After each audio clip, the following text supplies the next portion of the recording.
público del Distrito Capital, del Poder de Control Público del Estado Miranda, le damos la más cordial bienvenida a este primer evento técnico del año 2020, el cual creemos que ha despertado un inmenso interés en la mayoría de ustedes y ha permitido que estemos en esta actividad dispuestos a aprender, dispuestos a crecer y dispuestos a seguir aportando por el mejor país que podemos tener. Y ese país se llama Venezuela. Así está un poquito. ¿Cómo se llama ese país? Venezuela. Y nos sentimos orgullosos de ser venezolanos, ¿verdad? Y entonces vamos a aportar, y por eso es nuestro interés en hacer lo mejor posible en cada uno de los eventos y comenzar de esta manera tan importante con un tema que nos ha llamado a una serie de reflexión y una serie de análisis. Como bien ustedes saben, en este momento el boletín BA 12, que se encuentra en proceso de ocultación, el cual los invitamos formalmente, señores, las opiniones de cada uno de los que estamos en esta sala son necesarias. Entendemos también de que había la necesidad de formular este evento para que en función del evento también se pudiera generar una parte de cultura financiera, y esa parte de cultura financiera pues permitiera sustentar mucho más lo que podamos aportar. Queremos en primera instancia agradecer altísimamente al presidente de la Federación de Colegios de Contadores Públicos de Venezuela, el licenciado Luis Veló, a quien le pido por favor que se ponga de pie. Le doy un cordial abrazo. El señor presidente de la Federación nos va a acompañar en este evento. Es importante recalcar y resaltar pues los esfuerzos que ha hecho a nivel nacional para difundir de la mejor manera este boletín y que esto permita pues generar mucha información y en la medida de lo posible cada uno de nosotros podamos tener esos aportes. Dudas sabemos que hay muchísimas. También sabemos que hay la necesidad porque tenemos un decreto que fue emanado de parte de la Superintendencia Nacional de Crédito Activo y donde se nos nombra directamente a nosotros como el primer gremio que de alguna manera va a aportar al crecimiento del país o al funcionamiento del ecosistema. Entonces, señores, tenemos un gran compromiso y ese gran compromiso es parte de lo que nosotros entendemos y por eso hacemos este primer evento que estamos seguros que se va a repetir y que vamos a tener el mismo éxito que hemos tenido hasta ahora. Por consiguiente, no me queda más sino que agradecer altísimamente su participación, su tiempo de dejar tantas cosas que tenemos que hacer en un día sábado, pero que también hoy están ustedes dispuestos a dar ese granito de arena para este gran país que necesitamos y construir y reconstruir entre todos los que estamos acá, porque también estamos muy seguros que dentro de muy poco tiempo nos vamos a parar en el Aeropuerto Internacional Simón Bolívar de Maiquetía para decirle a los que están afuera, bienvenido a tu país.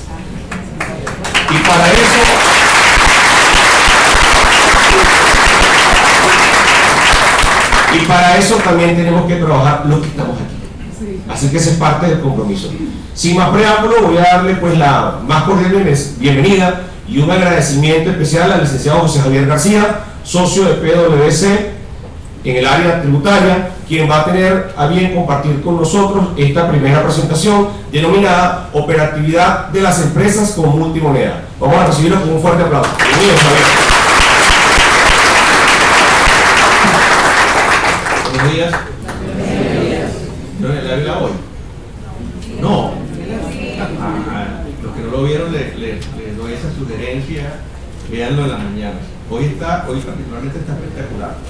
Bueno, gracias por estar acá. Sé que es un sábado, muchos de nosotros pudieran estar con nuestros hijos, familia, compartiendo, pero bueno, es parte de ese compromiso que todos tenemos con el país y que sin duda alguna, si no ponemos ese grano de arena, no vamos a lograr hacer cambios, ¿no?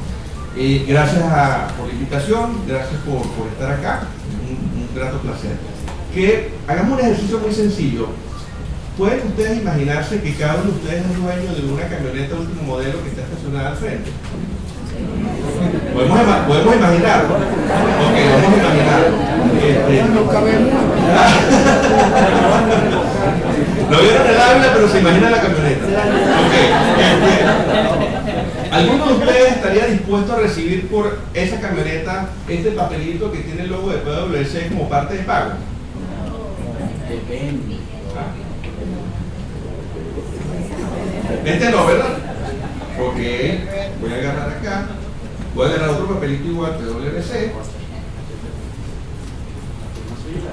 Coloco la firma mía. Ahora, tampoco. Falta la de Pedro, falta la de Pedro. Y yo creo que tampoco. Ah, pero ya va, aquí hay una hojita, muy similar a esta. El autógrafo es de John Lennon. Es original. Se puede evidenciar y hay formas de demostrar que es original. Que fue firmado por el señor John Lennon, obviamente antes de morir. ¿Estarían dispuestos a recibir esto como parte de pago de esa camioneta último modelo que está afuera esperando por ustedes? ¿Sí? ¿Por qué? Tiene un valor, hay una confianza. Ay, ¿quién da ese valor?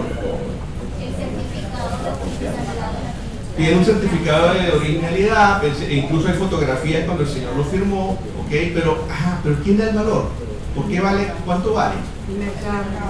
El mercado, la confianza, capacidad, es famoso, obviamente. ¿Saben o tienen idea en cuánto se valora un autógrafo de John Lennon? ¿Cuántos millones? No, tampoco tanto, pero sí $525,000. El autógrafo de mayor valor es el de Abraham Lincoln, que sí llega a los $10 millones aproximadamente. Entonces, ¿por qué traigo esta colación? Porque en Venezuela, en este último año, y digo este último año en menos de un año, porque realmente esto empieza a darse a partir del mes de marzo del año pasado, producto de los apagones, empezamos a vivir un fenómeno en el cual ya el bolívar no es la única forma de extinción de deudas, no es la única forma o el único medio para generar transacciones. En el pasado incluso, pasado reciente, un año, 2 años, empezamos a hablar del fenómeno de inflación. Luego dijimos no es inflación, es hiperinflación. Y alguien dijo por allí, cuidado, estamos hablando de multiinflación. ¿Por qué multiinflación? Porque dependiendo del sector en el cual cada una de nuestras empresas estaba, incluso la región, los niveles de inflación cuando las medías internamente eran totalmente distintos. Si hablábamos de un sector de alimentos regulado con un PVP establecido por decreto, en donde incluso el insumo, la materia prima también estaba establecido por decreto, allí las inflaciones quizás no superaban el 40% anual, pero luego nos íbamos a un mercado en el cual no había esas restricciones y empezamos a hablar de esa hiperinflación. Por lo tanto estamos hablando de una economía en la cual cada uno de nosotros, incluso por sectores, por rubro, por tipo de insumo, podríamos estar hablando de medidas o de inflaciones distintas. Y en el caso de los pagos también, o multipagos, como lo queramos llamar, recientemente me comentaban por acá, estuvieron de visita en el oriente del país, yo acabo de regresar anoche de Puerto La Cruz, y les comentaba que sorpresivamente en 2 sitios donde hice los consumos y saqué mi tarjeta de débito, la cara de asombro de las personas, porque me dicen, ya no va a pagar en divisas. No voy a pagar en divisas. Fenómeno que acá en Caracas no vemos todavía. Aquí en Caracas saco un fajo de billetes, saco la tarjeta de débito, si saco la tarjeta de crédito, bueno, debe tener la tarjeta de crédito. Pero, y acá en Caracas todavía, y creo que a todos nos ha pasado, cuando preguntas cuál es la forma de pago, mira, no, yo lo que tengo es esto. O alguien te dice, no, lo que tengo es Banesco Panamá. Señores, ayer y antier, en todos los sitios donde tuve la oportunidad de interactuar, Banesco Panamá, Banesco no sé dónde, tengo un banco europeo, PayPal, lo que sea, cualquier forma de pago. Y de verdad, ayer lo que me sorprendía era la cara de sorpresa de estas personas cuando sacaban mi tarjeta de débito y yo esperaba ver los dólares, ¿no? Entonces, si nos mudamos hacia el occidente, Táchira, hablamos de los pesos. Si nos mudamos hacia el sur, Guayana, ¿reales qué más? Oro, diamantes. Si nos mudamos al centro del país,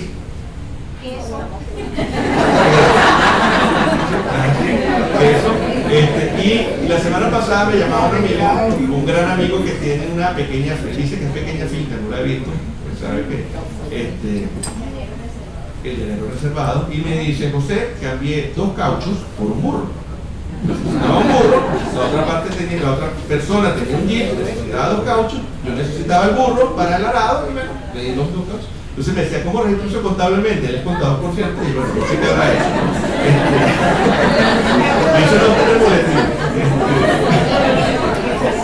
Entonces, un poco lo que quiero es llevar al contexto de qué es lo que estamos viviendo. Bueno, y quizás cuando estamos en Caracas lo vemos de una manera, pero cuando empezamos a movernos en el interior del país, las realidades son totalmente distintas. Pero bueno, todo tiene que tener un marco legal, una regulación. ¿Por qué? Porque si no existe regulación, entramos en el caos.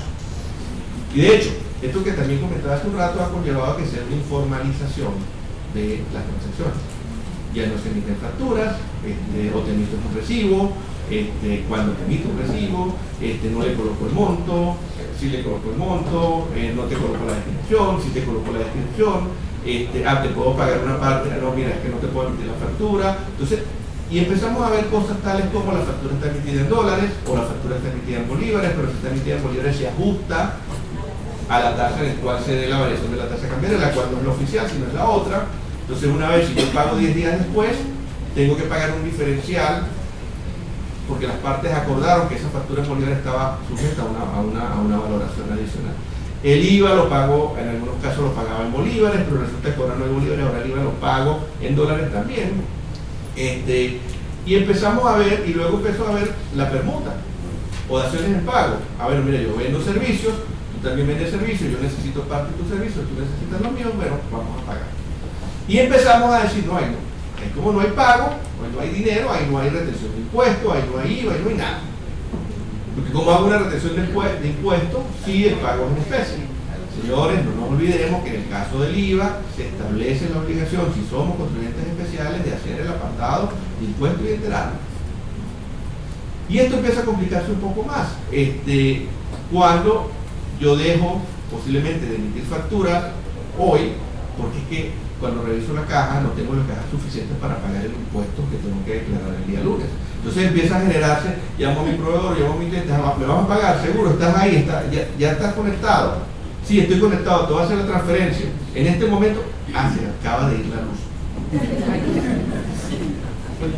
Entonces, ese tipo de situaciones está muy importante resaltar que tenemos como marco legal, porque independientemente de la forma en que estemos haciendo negocios, hay un marco regulatorio el cual debemos respetar y debemos evaluar y debemos verificar cómo podemos englobar esas transacciones dentro de esa normativa.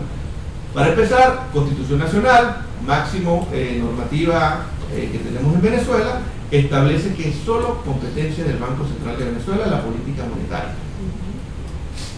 Eso está claro, no hay duda sobre esto. Constitucionalmente la única moneda es el bolívar. Pero José, pero es que hace un año hablábamos hace año y medio de bolívar soberano, bolívar fuerte. No, esas son denominaciones temporales que se hacen a los fines de identificar o diferenciar un cono monetario del otro. Pero no es que legalmente u oficialmente nuestra moneda se llame hoy bolívar soberano o se llamaba bolívar fuerte. Si tomamos los billetes de este cono monetario, del anterior y del anterior, cuando eliminamos los primeros 3 ceros, todos dicen bolívares. Ahí no hay otra forma de identificación distinta. Esto era una denominación temporal que aplicaba para avisos de precios, que aplicaba para, en algunos casos, que si la factura sí, si la factura no, sería en la primera oportunidad dijo no, para las facturas no, en la segunda oportunidad no dijo nada, pero interpretábamos que se mantenía la misma posición de la primera vez, por lo tanto no tenía que hacer la doble denominación, por llamarlo de alguna manera, en la factura. Y si hay una posibilidad, de acuerdo a lo que es el marco de integración latinoamericano, de establecer una moneda distinta al bolívar, tal cual como sucedió en Europa con el euro. Entonces, esto es fundamental, señores, no perdamos la vista de esto. Esto es lo que hay hasta hoy. No sabemos qué pueda darse mañana, ¿no?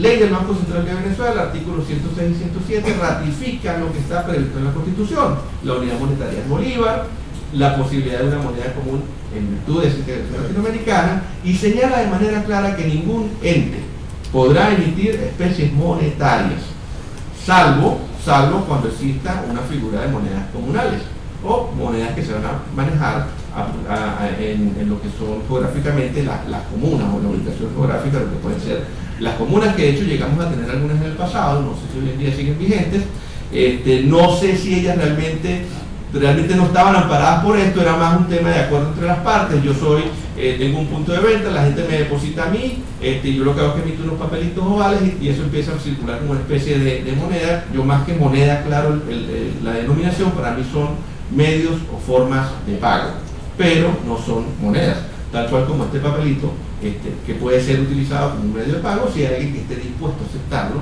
y si hay alguien que esté dispuesto a recibirlo por un valor determinado. Pero esto no es moneda, sin duda alguna que no lo es, o por lo menos no es el concepto tradicional legal que conocemos de moneda, que es aquella que es emitida, acuñada, avalada por un banco central, y en este caso el Banco Central de Venezuela. Empezamos a movernos un poquito. ¿Cuánto tiempo duró o cuánto tiempo tenemos el control de cambio? 18 quizás, bueno, exacto, 18 años. Hoy todavía hay personas que dicen, José, es que yo no puedo facturar en dólares. No sé si ustedes lo han escuchado. Sí. Lo escuché la semana pasada. Es que para mí no puedo. ¿Por qué? No, es que control de cambio. Sí. O manuales específicos. Y manuales específicos, claro. Porque ¿a qué nos ha llevado esto? Fueron 18 años en los cuales, la palabra, en la cual hubo un mensaje diario: esto es criminal, esto es ilegal. Wow, si yo tengo a mi hijo tiene 13 años y ha escuchado por toda su vida, pues nosotros por lo menos escuchamos algo distinto. Él tiene 13 años escuchando que el dólar es criminal, que es ilegal. O sea, ¿qué es lo que va a pensar él hoy? No hay forma de sacarlo allí. Y en eso estamos nosotros. Digo nosotros en el sentido de que la operatividad y el dinamismo, el pensar cómo hago el negocio, me lleva a pensar, estar pensando e innovando cada momento. Pero lo importante de esto es que esa figura de convenios cambiarios también están establecidos o previstos, en este caso en la ley del Banco Central de Venezuela, artículo 124, en el cual se señala que pueden existir, previo acuerdo entre Ejecutivo y Banco Central, como un tema de política monetaria, establecer restricciones cambiarias. Convenio cambiario número 1 habla de libertad cambiaria. Algunos dicen que hay libertad de tasa. Normalmente no comparto esa idea. Tampoco comparto que sea una libertad cambiaria total, porque si fuera total no existirían las mesas de cambio, y ahí sin embargo hay una normativa sobre la cual siempre es bueno que se revise a los fines de verificar si estamos o no incumpliendo. Y dice, bueno, José, pero si incumplo no tengo sanción. Bueno, pero puedo tener un tema de reputación que a veces es más complicado, mucho más difícil que el tema de sanción monetaria, ¿no? Sobre todo pensando a futuro, y esto es algo que voy a mencionar más adelante, y es que, ¿qué pasa cuando yo busco un socio? Necesito o quiero asociarme con alguien. ¿Qué evalúo yo de esa persona? ¿Qué evalúo yo de ese socio? Honestidad, reputación, ¿te has portado bien, no te has portado bien? ¿Ubico sus antecedentes? ¿Sí o no? Ok, tengámoslo eso por allí para futuro, para una lámina en adelante. Artículo 129 del Banco Central de Venezuela. Ayer me decía alguien, José, pero es que ahora tengo que llevar contabilidad en petros. Para dar específicamente la pregunta. Mira, lo que me dice la ley del Banco Central de Venezuela es que la contabilidad es en bolívares. Esa es la moneda de curso legal en Venezuela. ¿Puede registrarse operaciones en moneda extranjera? Sí. Y hay una normativa contable que señala cómo puedo o cómo valoro yo esa moneda extranjera a los fines de reflejarla en bolívares. Igual, si yo pago con esto y alguien lo acepta como pago, hay una forma para reflejar eso también en mi estado financiero. Y al final del día pagué dólares, pagué euros, me entregué mi casa, entregué la camioneta. ¿Dónde están con la camioneta, no? Okay. Espero que hayan aterrizado y estemos aquí todos. Entonces, cambio un activo por otro. Esto es un activo. Bueno, entraremos a analizarlo desde el punto de vista de la normativa contable y podemos llegar quizás a la conclusión que es un activo. Y bueno, pero hay formas y reglas para registrarlo. Lo mismo sucede acá. Yo hoy recibo euros, yo hoy recibo bolívares, yo hoy recibo servicios, yo hoy recibo minerales. Todo eso tiene una codificación o una traslación para reflejarlo con bolívares, o una valoración, como lo queramos ver. Puedo llegar tantos libros de auxiliares necesite, y de hecho desde el punto de vista práctico, financiero, operativo, de toma de decisiones, muchas compañías se olvidaron de los bolívares y lo que están viendo son sus estados financieros en dólares. Y bueno, y un temita adicional que no sé si se va a comentar hoy es el tema de la moneda funcional. Solo lo veo aquí en el ambiente. Bueno, es que se está evaluando si mi moneda funcional realmente sigue siendo el bolívar, o a raíz de todo este fenómeno que estamos viviendo ya mi moneda funcional es el dólar. Ojo, esto a los fines netamente contables. Pero sin duda alguna, a los fines de toma de decisiones, los bolívares de hace una semana son obsoletos hoy. Así de sencillo. Y allí yo puedo llevar mediante registros auxiliares dichos detalles específicos, ¿no? ¿Qué nos dice el Código Orgánico Tributario? Bueno, señores, es sanción o es sancionado, un ilícito, perdón, si llevas una contabilidad en moneda extranjera. excepto que haya una autorización específica. Entonces, en principio, yo no puedo llevar mi contabilidad, no a los fines estatutarios, no a los fines legales, o ya registros auxiliares adicionales, en moneda distinta al bolívar, siendo el bolívar la moneda de curso legal, por lo tanto cualquier moneda distinta al bolívar es la moneda extranjera. Y aquí es un choque en respecto a lo que puede hacer la parte contable, porque si la moneda funcional desde el punto de vista contable es el dólar, esa sería la moneda nacional y el bolívar sería la moneda extranjera. Entonces, cuidado con esos detalles, porque ahí se empiezan a generar unas distorsiones o divorcios, como lo llamo yo, que es lo que yo debería recoger vía conciliación de la renta, que es donde yo hago una ecualización, por ejemplo, de alguna forma, de todas esas diferencias que puedan existir entre la parte contable y la parte financiera.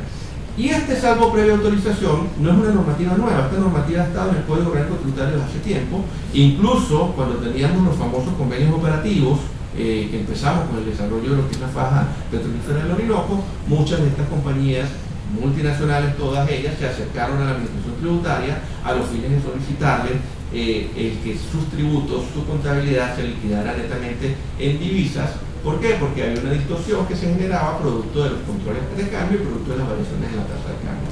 Yo, para ser honesto, solo vi un proyecto recientemente, hace un par de años, de contabilidad en divisas, o realmente la norma decía que la contabilidad debería llevarse de acuerdo a la moneda funcional del contribuyente, y de esa forma se liquidarían los tributos, y esto fue en el sector del arco minero.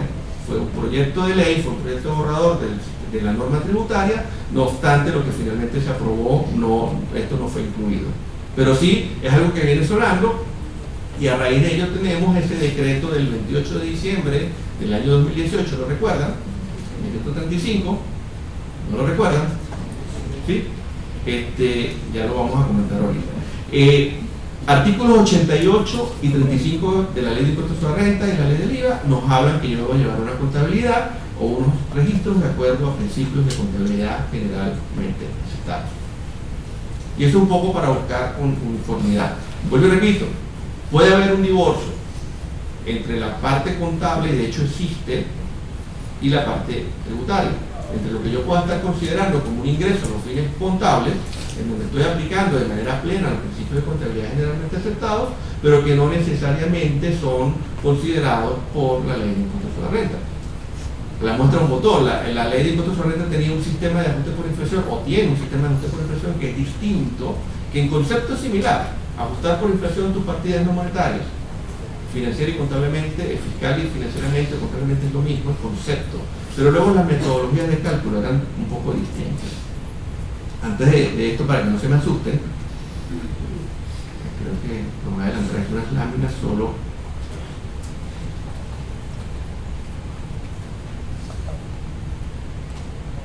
¿Qué ocurre el 28 de diciembre? El 28 de diciembre es el Día de los Inocentes, ¿verdad? Ese 28 de diciembre del año 2018, yo recibo muy temprano una copia de la normativa en la cual se establece el pago de tributos con divisas y criptodivisas. Y para serles honestos, pensé que era una broma. Y una broma muy bien formulada, porque era el logo de la Gaceta, y yo decía, wow, déjame revisar el número de la Gaceta, déjame revisar el número anterior, había como 5 números que faltaban, déjame ver el año, lo que aparece en números romanos, revisaba aquí como que hay algo extraño, esto coincide con el mes, no coincide con el mes. Bueno, eso fue interesante porque ya luego me permitió un poco conocer por qué el número romano y ese tipo de cosas, ¿no? Sin embargo, es como a las 2 de la tarde cuando finalmente yo lo libero a mi base de datos, y bueno, sí, esto está. Y cuando empezamos a ver la norma, nos encontramos que sí, que la norma señala de manera específica que si yo realizo transacciones en moneda extranjera o criptodivisas, es un nuevo concepto que tenemos allí, si ese hecho imponible se causa con este tipo de formas de pago, por llamarlo de alguna manera, yo estoy obligado a terminar de pagar el tributo de esa misma forma. Sin embargo, el mismo decreto establece que será la SUDEBAN y el CENIAC quienes deberán dictar la normativa asociada al cumplimiento de esto. Normativa que al día de hoy no se ha emitido, normativa que el 28 de diciembre cuando se publica coincide con un pico en cuanto a lo que es a la aplicación de sanciones, por lo tanto imagino que eso queda un poco en stand-by porque ningún banco extranjero, cuando yo leo la instrucción de girar un monto en divisas a un banco o a la Tesorería Nacional Venezuela, creo que ningún corresponsal va a ejecutar la transacción en virtud de las sanciones que tenemos con la FAT, ¿no? ¿Qué pasó acá? Me quedé sin vida. A ver, un momento, por favor. Sí.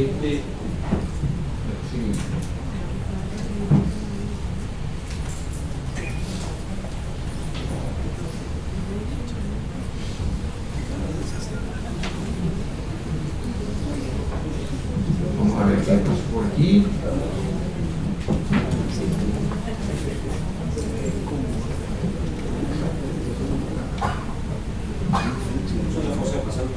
Sí, pero bueno, el punto acá es que posiblemente el tema de sanciones, en su momento, en su oportunidad, fue lo que generó este tipo de retraso en la aplicación de la normativa. Y esto es una opinión muy particular lo que voy a comentar. Eso para mí se despeja o facilita el día de hoy el pago de tributos mediante esta forma, en este caso criptodivisas, vía la aplicación o la implementación ya de casos de cambio e intercambio de criptoactivos. Por lo tanto va a ser, entre comillas, sencillo para cualquier contribuyente poder con los bolívares comprar un criptoactivo y luego utilizarlo como forma de parte de pago. Y si luego a nivel de lo que es el Petro, que ha venido sonando y se ha venido implementando, de hecho ayer hay un tuit del Instituto de Aeropuertos de Maiquetía, en el cual señala que se hizo la primera transacción con Petros.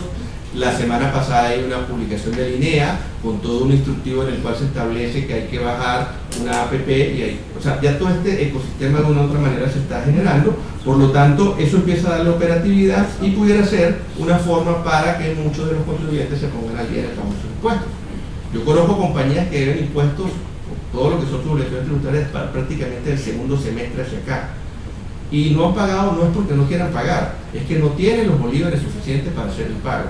Y cuando van a las mesas de cambio, no hay los bolívares suficientes para poder hacer los pagos. Entonces, simplemente están imposibilitados a pesar que desde el punto de vista financiero tienen la disponibilidad de caja, en este caso en moneda extranjera, para poder hacer el pago. Entonces, son elementos que están allí y que yo sí creo que pueden venir de manera rápida a los fines de lo que sería implementación para yo creo que, no sé si ya se refleja acá, yo lo tengo acá en...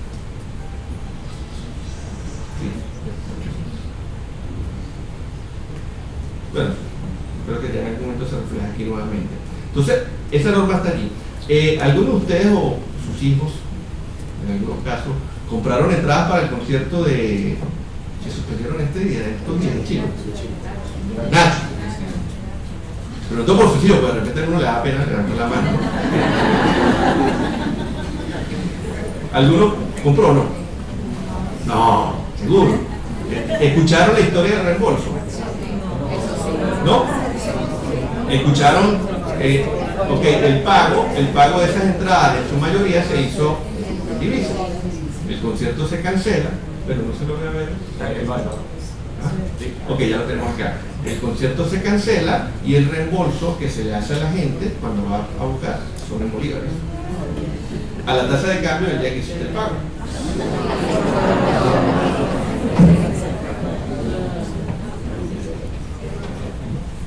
No sé si fue el que creó esta norma o vio esta norma y por eso hizo el reembolso. Pero este decreto 35 señala que si yo llego a efectuar un pago de impuesto de manera en exceso, con divisas, con criptodivisas, voy a un proceso de repetición de pago. No sé si alguno de ustedes lo ha vivido o lo conoce. Es ir a decirle al CENIAT, te pagué en exceso, devuélveme el dinero.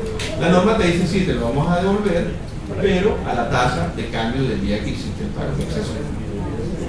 Por darles una idea, impuesto a las transacciones financieras, creo que fue hace 8 años, algunos de estos modelos que hemos tenido, hubo un banco en particular que generó un exceso de pago y luego hizo la solicitud de repetición de pago.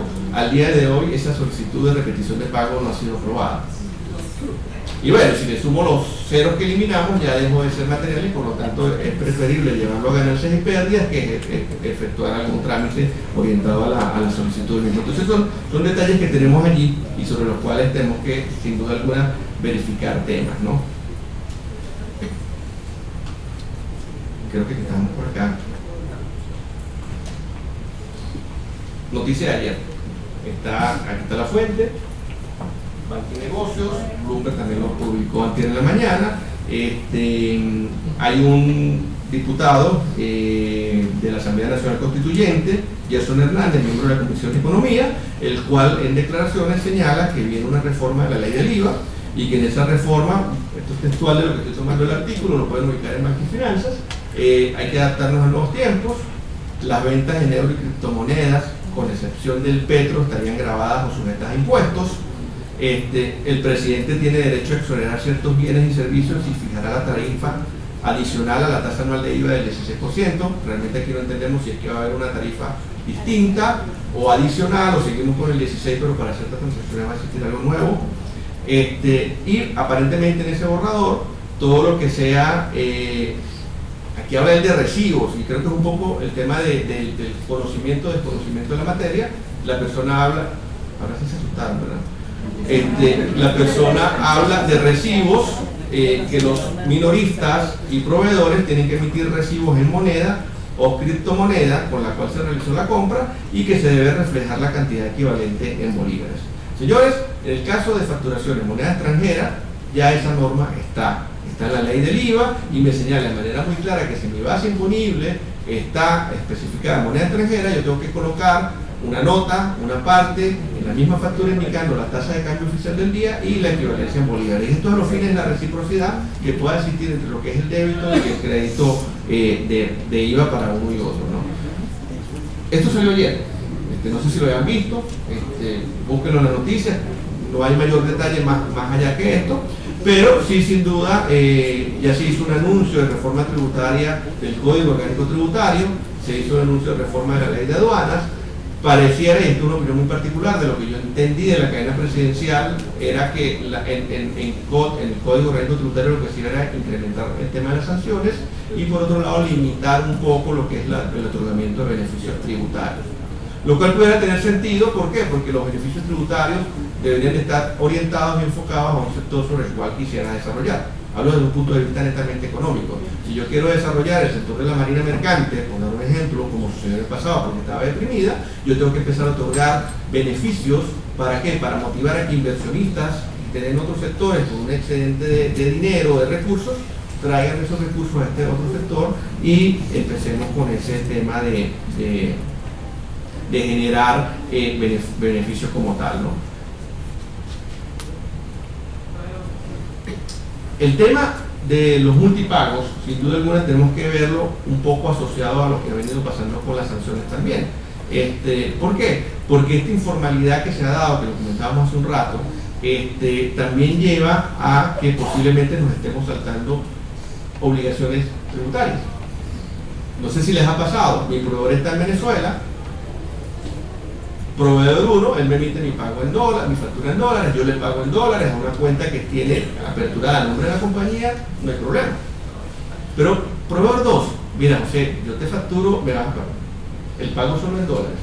Pues sí, tengo los dólares, te puedo pagar. Pero es que te va a facturar ya no la empresa local, sino que es que yo tengo una empresa en Panamá y la empresa en Panamá es la que te va a emitir la factura. ¿Tienes algún problema? No tengo ningún problema. Si es la venta de un bien, no lleva retención de impuestos a renta, pero cuidado con algo. Si yo estoy adquiriendo un bien de alguien que está facturando, que no tiene jurisdicción en Venezuela porque es un proveedor extranjero, yo tengo que autoliquidar el IVA. Lo estamos haciendo. Cuidado. Porque no es que eso significa un flujo adicional de caja. La respuesta es no, porque si yo me le comprara a mi proveedor local, a ese proveedor local tengo que hacer una retención de IVA, enterarla al fisco en la misma semana y luego pagarle el 25%. Aquí es lo mismo, yo en vez de pagarle a él una parte y la otra al CENIAT, le pago toda la porción al CENIAT y luego lo tomo como un crédito fiscal. Entonces, vale la pena tomar este pensamiento que lo colocamos a propósito, y es que la realidad de hoy de Venezuela, en tan solo poco tiempo, 9 meses, es totalmente distinta a la que yo tenía el año pasado, antes de marzo. Y yo no puedo seguir pensando, señores, como pensaba hasta marzo del año pasado. Yo no puedo seguir pensando como pensaba hasta febrero del año pasado. Esto ha cambiado, y obvio, yo creo que esto también como ciudadanos nos ha obligado también a hacerlo, ¿no? Y empiezan los temas, ¿y por qué me recibo el efectivo? ¿Por qué no me depositan en cuenta? Es que me bloquearon mi cuenta bancaria, porque empezó a darse un sobrecumplimiento o un over compliance sobre las sanciones.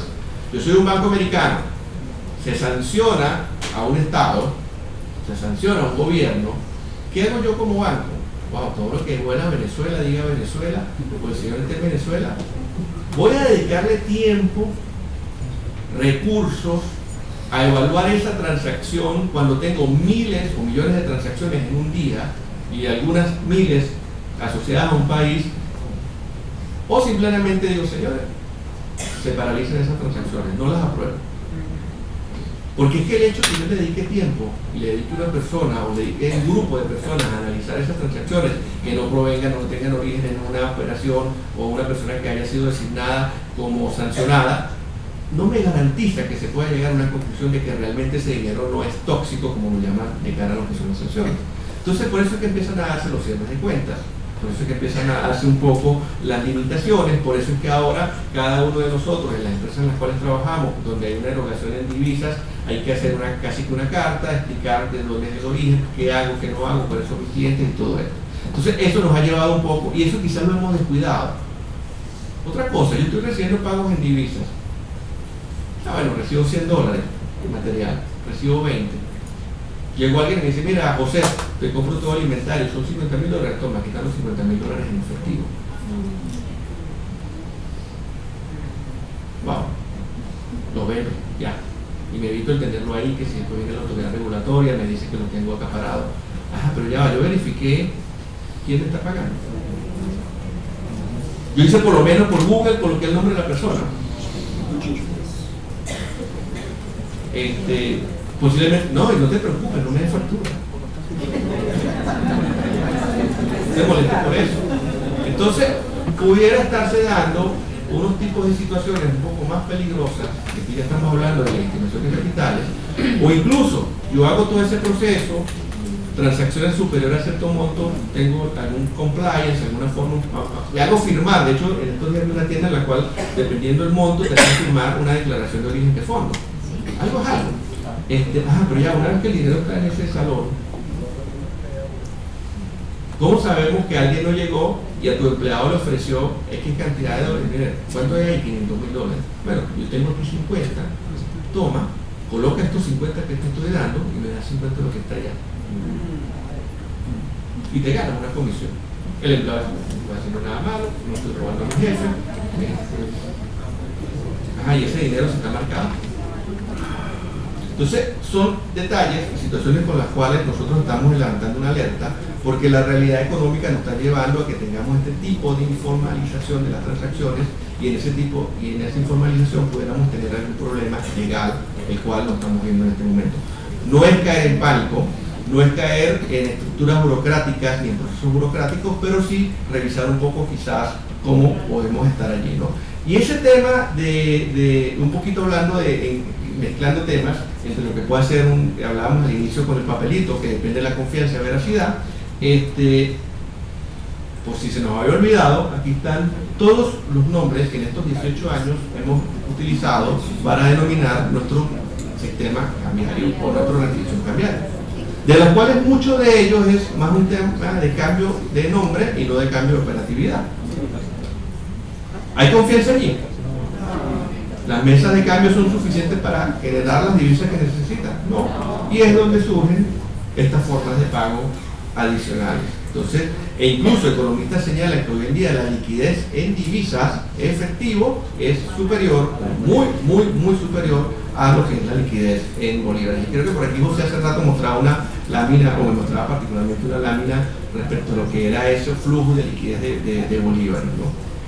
Hay una oferta, hay una demanda de divisas, posiblemente aprovechando esa libertad cambiaria, entro en transacciones propias, directas, toma, te doy tantos bolívares, me das tantos dólares. Igual, estamos haciendo una revisión, por lo menos somera, de a quién le estamos comprando, porque si yo le compro a un Polar, un Nestlé, o es con quien hago transacciones, perdón, bueno, el hecho de que sea una multinacional, una compañía nacional de renombre, creo que me da cierta tranquilidad. Bueno, estoy contratando y negociando con alguien que es serio y que sé que si una multinacional seguro cumple con una cantidad de requisitos legales de ese checklist. Ah, pero es que le estoy comprando a Pedro Pérez. No es eso, no es a Pedro Pérez, es que Pedro Pérez luego me da el nombre de la persona que me hace el depósito, el nombre que yo le tengo que hacer el depósito. Y ojo, eso lo estamos viendo desde los $10, que alguien pueda estar cambiando, hasta montos muy significativos que están necesitando empresas medianas y empresas grandes incluso del país. Ahora, ¿esa dolarización es formal? ¿Es oficial? No. ¿Qué la lleva?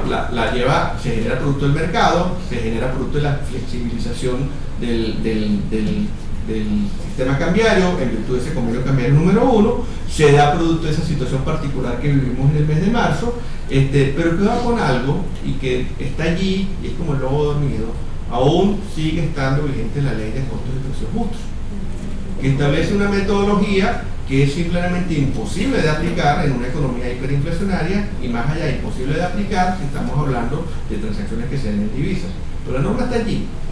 Entonces, mucho cuidado, y yo creo que son parte de los riesgos que hay que evaluar, ¿no? Ahora, ¿qué pasa cuando hay esta informalidad? Bueno, antes de ello, este tema de divisas afecta todo lo que es nuestros procesos, divisas o pagos distintos con divisas de manera o medios distintos de pago, afecta todo lo que es nuestro procedimiento. ¿Por qué? Porque yo tengo que evaluar o generar flujo de caja, yo tengo que tener un sistema contable que me genere reportes, yo tengo proveedores, tengo clientes, no todos los proveedores me aceptan las divisas, no todos los clientes me las aceptan, aunque parezca mentira. Hay unos que dicen, no, son bolívares y son bolívares, no te acepto divisas. Yo tengo que tener un sistema contable flexible, un sistema administrativo flexible que me permita a mí generar y evaluar y tener toda esa información al día. Lo dijimos hace un rato, los bolívares de la semana pasada, hoy, para tomar una decisión, no sirven. Yo tengo que tener eso en línea, revisar bolívares, y si son los dólares, igual casi que tenerlos en línea. Ese tema de resguardo que hablábamos hace un rato, ahora hay bancos que están ofreciendo un servicio, yo llevo el dinero a las bóvedas, se crea una cuenta virtual, y si yo tengo que hacer un pago a través de esa cuenta virtual, entonces ya empiezo, aquí ya tengo un dolor de cabeza menos, porque es que no tengo esto en la oficina, o no lo tengo. Incluso conocemos casos en los cuales el dinero estaba en uno de los cuartos de las habitaciones de la abuelita que se fue para España, del director de la compañía. Ya empezamos a ver el servicio panamericano, que hace años que no lo veíamos en la calle. Bueno, un poco manejando todos esos riesgos, todo ese cumplimiento, esa verificación, resguardo, tenemos que tenerlo en póliza de seguro posiblemente. Y aquí un poco parte de nuestra recomendación, y que vale la pena revisar, es con quién estoy haciendo negocio, con quién estoy inmerso en estos negocios de pagos distintos a bolívares. Tengo proveedores y tengo clientes.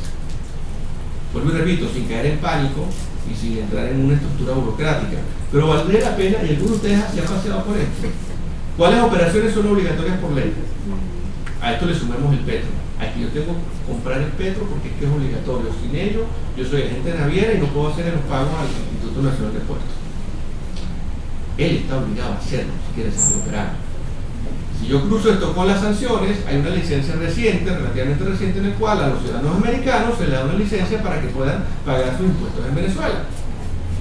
Entonces empiezan como que las flexibilizaciones, pero en base a ello necesito tener yo la carga de la prueba de qué estoy haciendo. Igual, hay que recibo entre 10 y 200. Bueno, 10 y 200 es nada. Pero tengo algunas operaciones particulares entre 200 y 10.000 dólares. Y luego tengo otras, llamémoslo institucional, porque son grandes compañías, o son compañías formalizadas, entre 10.000 y 100.000 dólares, por dar un ejemplo. Posiblemente el número de operaciones, el primer segmento, si tengo 1.000 operaciones, el primer segmento son 900. Pero en volumen de dinero, puedo hacer que en la última línea yo tenga el 95% de las transacciones que tengo en divisas. ¿A quién voy a analizar y a quién voy a investigar? ¿Y con quién voy a soportar? Con ese que me represente el mayor volumen de divisas. Entonces, no es revisar a cada una de las personas que me traiga el billete de 10 dólares. No, es que revisemos cómo esto está impactando en nuestro negocio, y si yo conozco al proveedor, si conozco al cliente, es un cliente nuevo, un actor nuevo, empiezan a salir bancos extraños, bancos en Singapur, y bancos de...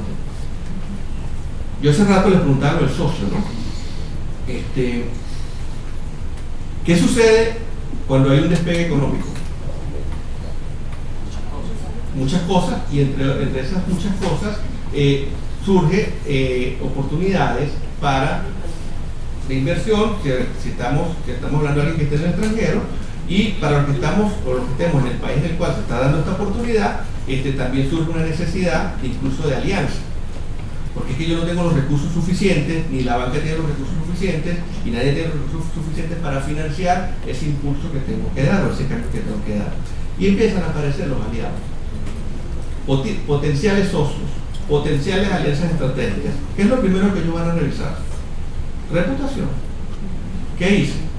Y esa reputación se complica, y ese que hice se complica cuando entramos en un marco, y esta es la realidad lamentablemente en la cual estamos, en donde está la entidad venezolana y alrededor de ella hay narcotráfico, hay fraude, hay contrabando, hay corrupción y hay sanciones. El señor que tenga el checklist, que es como la boleta de calificaciones del colegio,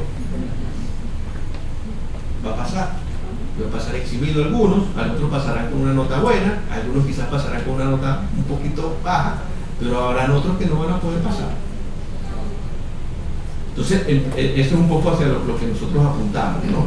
Y es que revisemos esa situación, cómo nos puede impactar de cara a futuro y qué puedo yo hacer de cara a, por lo menos tratar de estar un poco tranquilo y bien tranquilo. Ya para terminar acá, algunos efectos tributarios muy rápidos, ya comenté algunos de ellos. Comentábamos ya este artículo 35, y desde el punto de vista práctica, así como decíamos que se genera un IGT, un impuesto de valor agregado por esas transacciones en las cuales me factura el ente extranjero, señores, si soy el sujeto pasivo especial, también se genera impuesto a las grandes transacciones financieras, el cual tengo que liquidar y pagar de manera semanal. No pregunto si lo están haciendo, lo dejo hasta ahí, pero ese tributo se genera. Estos son ejemplos que no vale la pena traerlos. En el caso de la factura, este es un modelo de la factura en dólares, tengo mi denominación en dólares más imponible, IVA en dólares, total dólares,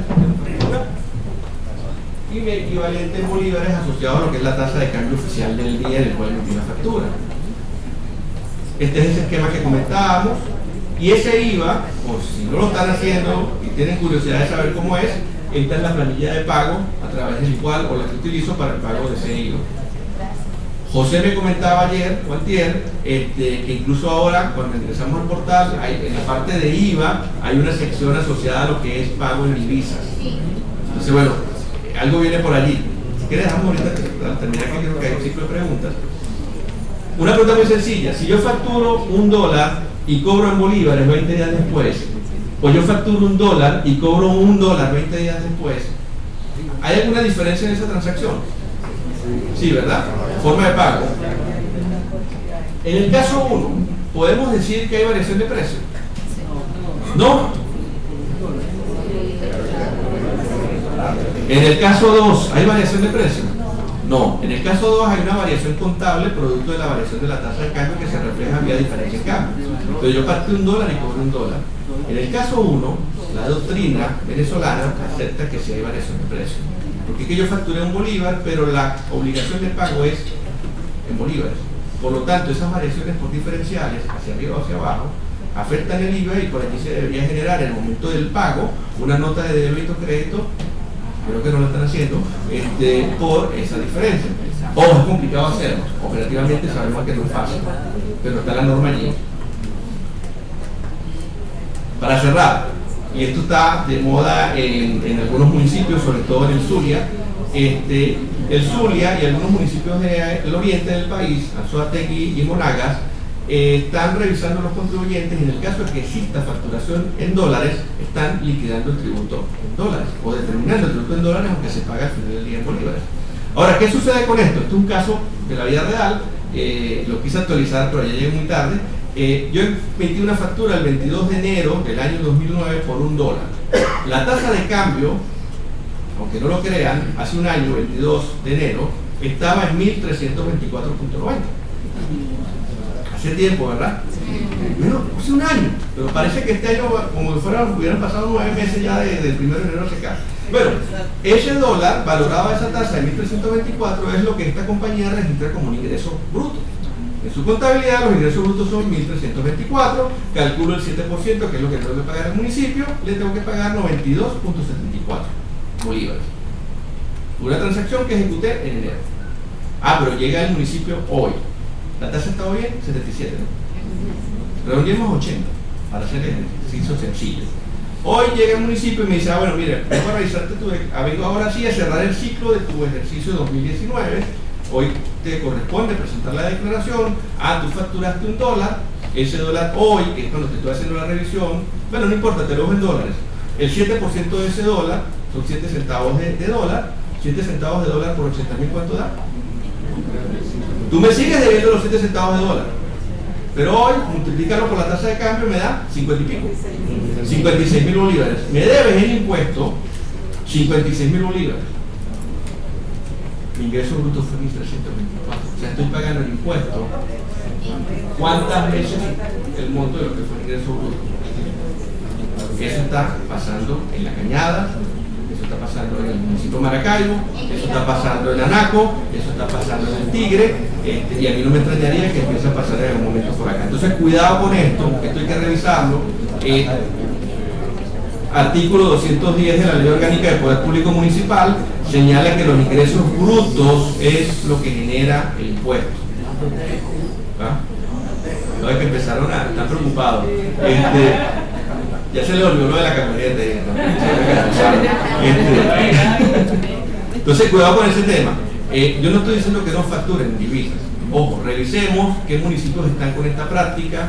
Quizás entonces no te facturo en divisas, lo que hago es que te facturo en bolívares y convenimos que cada vez que existe una variación me pagan los bolívares distintos, adicionales. Pero hay sentencias, hay argumentos para debatir esto. El tema es que debatirlo significa que vamos a tener que ir al tribunal y ese es un proceso en el cual puede cambiar algo rápido. Yo les he dicho que era la última lámina, esta sí es la última, les prometo. Moneda funcional dólar. Hay que decidir, evaluar y analizar mi moneda funcional en dólar. Pueden haber situaciones o variaciones respecto a lo que establece la ley de impuestos sobre la renta. Diferencia en cambio, lo va a tener que recalcular, porque a los fines legales la moneda local es el bolívar. Sin embargo, cuando utilizo como moneda funcional dólar, la moneda local es el dólar y no los bolívares. Por lo tanto, la diferencia en cambio se genera a la inversa. Me explico. Yo tengo $1, cada vez que se revalúe la tasa, tengo una ganancia en cambio. Entonces, si yo tengo 100 bolívares, en bolívares, cada vez que varíe la tasa de cambio, tengo una pérdida en cambio producto de la tenencia de esos 100 bolívares. Eso tengo que reconciliarlo. Y lo otro es que por operatividad, simplicidad, por hacer las cosas más fácil, normalmente cuando hacemos la traducción de los dólares a bolívares utilizamos la tasa promedio de cada periodo. No es lo mismo que yo utilice, hablo en este caso, la misma transacción, el 1 de enero, 1.324, que fue la tasa de cambio, pero es que la tasa de cambio promedio de enero fue 1.444. Posiblemente a los fines de yo reflejar en bolívares esos dólares, utilizo la tasa de cambio promedio, por un tema de simplicidad, de hacerlo más fácil. Señores, mi ingreso fue 1.224, no 1.444. Por lo tanto, esa diferencia debería ser una diferencia no gravable, porque si el señor me pide la factura, mi factura va a decir es 1.324. Lo mismo sucede con los costos o los gastos. Entonces, bueno, con eso termino. Espero que haya sido de interés. Sé que están asustados. Y bueno, cada vez que hay, como hay un aumento o hay una reforma tributaria, solo para que tengan en cuenta cuál es la versión oficial cuando hay una reforma tributaria. Cuando una reforma tributaria, la versión oficial es procedimiento administrativo para elevar la recaudación de las administraciones públicas mediante un esfuerzo de todos los contribuyentes. El libro prohibido de la economía dice que la versión que no dicen, o la versión prohibida, es incapacidad política, que se soluciona haciendo que paguen justos por pecadores. Muchas gracias.